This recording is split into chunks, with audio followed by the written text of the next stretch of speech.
What's good, y'all? It's your boy, Dr. Dominic Stevens, aka The Scientist Who Lives.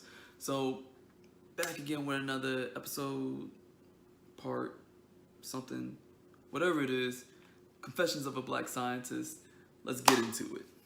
So, this week I want to talk about when is it time, or when do you know it's time for you to go, huh?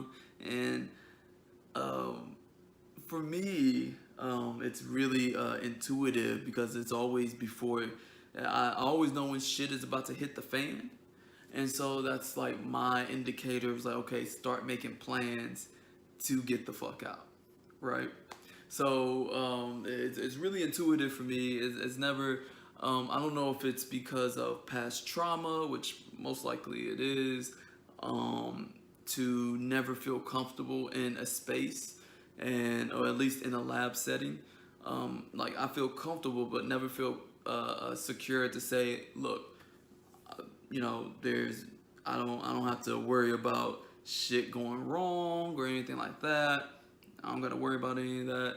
So it's something that I always it's a trauma that I deal with, and it's something that I know is like, look, man, I'm always looking for signs. Always looking for red flags. It's like, I don't know about that one either. And so like I'm always looking for like red flags to be like, okay, shit could hit the fan here or there, but you always gotta have a backup plan.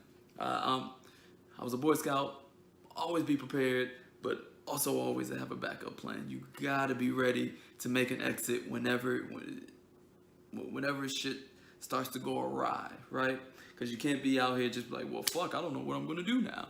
It's like you gotta know, like, hey, okay, I'm good. I can go this way. I can go that way. I can go, But for example, back when I was getting my PhD, and it was really time for me to go because I was finished with my project. The papers were being written and published. I had no one under me to train, so I was really doing nothing but writing my dissertation.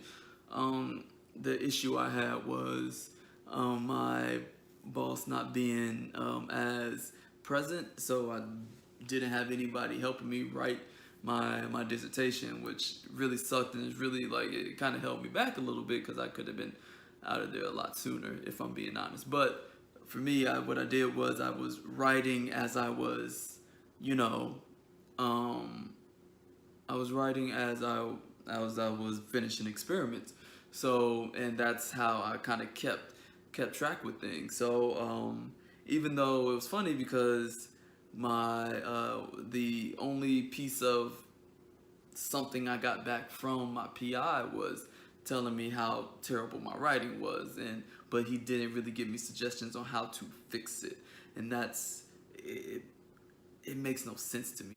I knew it was just time for me to go because it was at the end, but that's the thing though, when a lot of people, they was like, oh, I'm getting to the end, but they don't make plans once they get there, right? And so I knew that, okay, my time here is starting to run out. It's time for me to go. I need to make plans. I need to make plans for the next step, right? So I wasn't going to sit somewhere.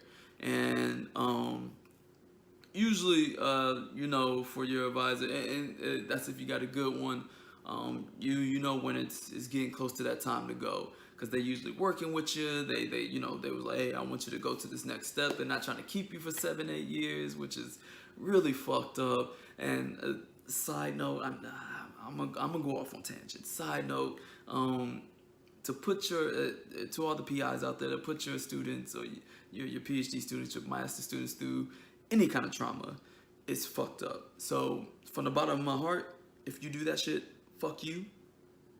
Yeah, fuck you. From the bottom of my heart, fuck you. So back on it, because we're just like residuating trauma.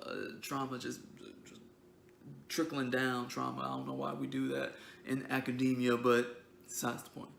I might talk about that shit too in another video. But I knew it was time for me to go. So what I did was I made plans. Like that's, being prepared is always important. So I knew it was okay. Well, what's my next step? Do I want to go into industry, or do I want to try my hand at academia and try to get a postdoc? So, and sometimes in the industry you need a postdoc. So I was like, okay, let me go out there and start searching for postdocs. I started searching for postdocs. I found a couple, just had phone interviews, had some video interviews, and a couple of them invited me out. So and that's what I did. I did the whole interview process at the beginning of 2020. Went out there, got interviewed, and I only went to 2 spots because 2 spots were the ones that I wanted to go to, and they offered me a postdoc position on the spot. Granted, when I got back, my PI was pretty surprised. I think he didn't think I was gonna get. I don't know if he didn't think I was going to get offered a postdoc position, or they just wasn't going to offer me a postdoc position on the spot that quickly. So, it was one of those things where I was just like, well, bro, this is who I am, bro. So, anyways, so, and I was making plans. I don't know if he noticed that I was like, I was making plans to go. And the thing is, I was like, yo, man, this train is moving right along. Either you get on or you get ran over. But, and he wasn't really helping the process. And then my committee was really trying to slow down the process. They felt as if I wasn't ready to go. It was funny because I would get sent these emails, in correspondence about me. And they thought, oh, well, he's not ready, he's not this, he's not that. And I'm just like, well, my advisor says I'm ready, so who are you to say that I'm not? And it was really like, oh, I'm trying, well, he's leaving, because I was leaving after 4 years, and leaving after 4 years is, at this point in time, it's quite unheard of. Granted, I could have left earlier, but it's quite unheard of, and they didn't like the fact that I was leaving after that short amount of time. And I was just like, well, I got this postdoc position, I've written my dissertation, my advisor approves of it, what's the holdup? It was really nitpicky things, and I really, and the thing is, when you are trying to leave a place, you have to fight. You have to fight. Like you have to be ready for the fight, because they will fight you every step of the way, and that's what I'm here to tell you.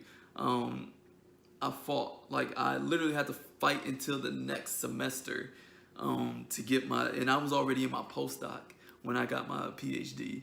And I was like, I'm in my postdoc, I'm getting paid for my postdoc. They're not paying me anymore.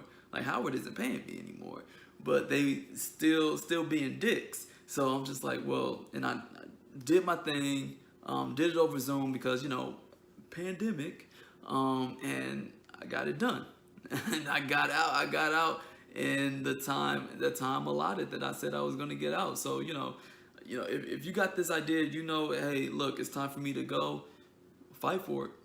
Fight for that shit, because they're not eager to let you go, especially though those assholes that are trying to get more work out of you. They're not eager to let you go, man. The project is never done. Remember that the project is never going to be done. Just remember, like, sometimes you gotta fight your way to get the fuck out. But hey, that's all the time I have for today. Thank you guys for listening, and I will see you guys on another episode, part, whatever you want to call it, video of Confessions of a Black Scientist. Peace.